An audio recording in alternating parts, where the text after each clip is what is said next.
Things my husband does that would send your low effort husband into a coma.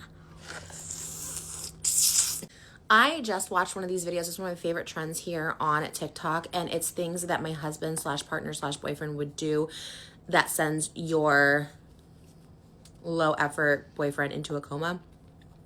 And I just saw this one and I was like, I'm so inspired by it because I'm like, I want to try, because all the comments were like, is this real? Are men out there like that real? And I'm here to say yes, because my husband is also amazing and would also send your low effort boyfriend into a coma doing these following things. Food related. If it's a day off, meaning I'm not glamming, I'm not getting up early to glam or go do something. If we just have a chill morning, a relaxed morning, breakfast in bed every single time without question, without fail. Breakfast sandwich, he knows exactly what I want. I used to love a breakfast sandwich. I was in a tortilla. Then I switched to a bagel breakfast sandwiches when Challengers came out. And now my thing is the Egg McMuffin breakfast sandwich. Every single time, breakfast in bed. Me and my kids, every single time. No questions asked. Currently traveling. I traveled a lot this year. Every time I come home from a trip, bolognese. You guys know I always do bolognese on Thursday. Sometimes I miss those Thursdays because I'm traveling. It'll be bolognese no matter what. And he'll make it. So if it's a Tuesday and it's bolognese, he'll have it ready for me when I come home, or simmer, whatever, nice and fresh, ready, hot pasta anytime, day or night. It could be 10 a.m., 3 p.m., midnight. It's ready. And then if it's a Tuesday and bolognese night is coming up on Thursday, guess what? We're having that bolognese on a Thursday as well. I just saw another mother / wife talking about this. So I was like, I don't know if I should talk about this. I feel like this is too much of a flex. I feel like this is too much. This is just too much. But she was talking about how her husband gets up with the baby every single night and that she gets a full 8 to 10 hours of sleep. That's basically me with every single baby. That's right. I think my postpartum has really decreased as far as like depression wise since my first baby, because I would like, I would get up with the baby and I was spiraling. My last 2 babies, I get to sleep through the night, and guess what? It works really well for me. Maybe not for everyone. Some people might be like, I want to get up with my babies. More power to you for sure. My husband lets me sleep. Be like, you sleep. If I hear the baby, if I try, I'll get it. Don't worry. And we have 3 under 3, so.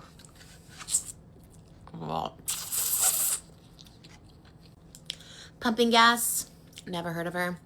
I met my husband 2 days before quarantine, and then that Tuesday after quarantine started, I needed to go get gas. I was too scared to touch the pumps. So Moses, who I met 4 days prior, was over at my house, and I was like, do you want to go pump my gas for me? And that's not first and last time I ever had to ask for it, because ever since then he has pumped my gas. He's like, it would be an honor to pump your gas. And he does. He will make sure it's filled up in the morning if I have to go on a long drive, wherever. He is amazing. So not only is he an amazing husband, partner, intimacy, all that, he's a great dad, and takes care of me really well too.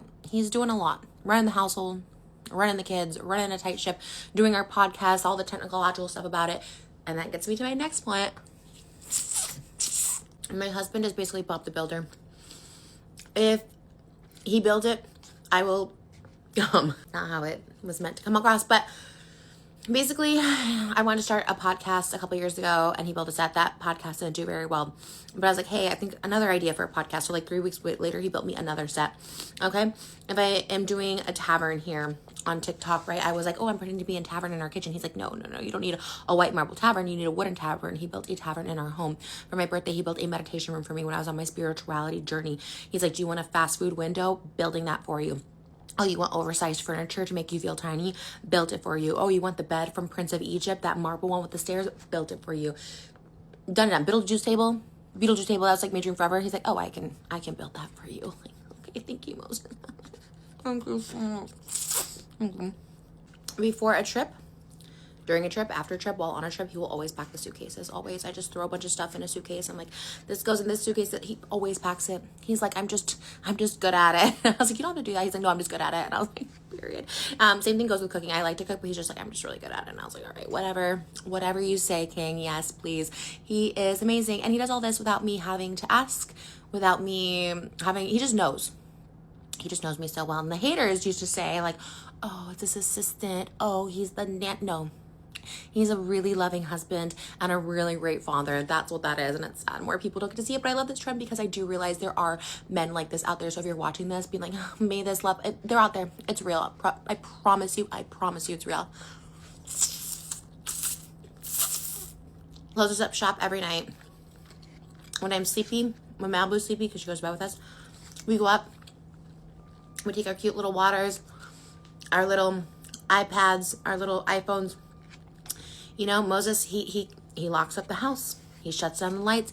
He makes the bottles. He makes sure everything like is nice and clean for the next day. He takes care of stuff. He is just that kind of person.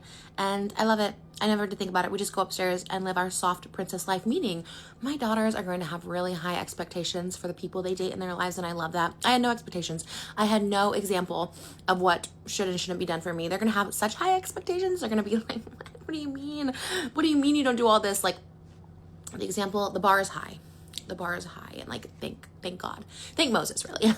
Truly just the tip of the iceberg, but I'm not trying to make anyone feel bad. And look, here's the thing. I realize Moses is like exceptional. Like, he is extraordinary, superhuman. How does he have the same amount of hours in the day? How does he have the energy? Like, I realize he's a rarity.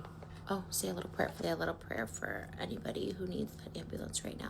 But I do realize that my husband is extremely like an exceptional being. Like, I really do. I really don't know how he's human, how he has the energy, the time, the patience, the love to give. Acts of service is clearly his love language. When I was with him, I remember being like, my love language is gift giving. I love giving gifts and I love getting gifts, but like, there is not a gift in sight that can compare to what he does for me all year round. I tell him this for Christmas, our anniversary, our birthdays. I used to make it a big deal. Like, I need a gift. He is the gift all around. I realize how lucky I am. I realize, like, you know, this is the absolute maximum, but like, hey, ladies, men, like, you know, we just at least get a couple of these things, okay? I think a lot of times men are the one who always benefits from marriage. I think we need to benefit too. It's changed my life in the best way.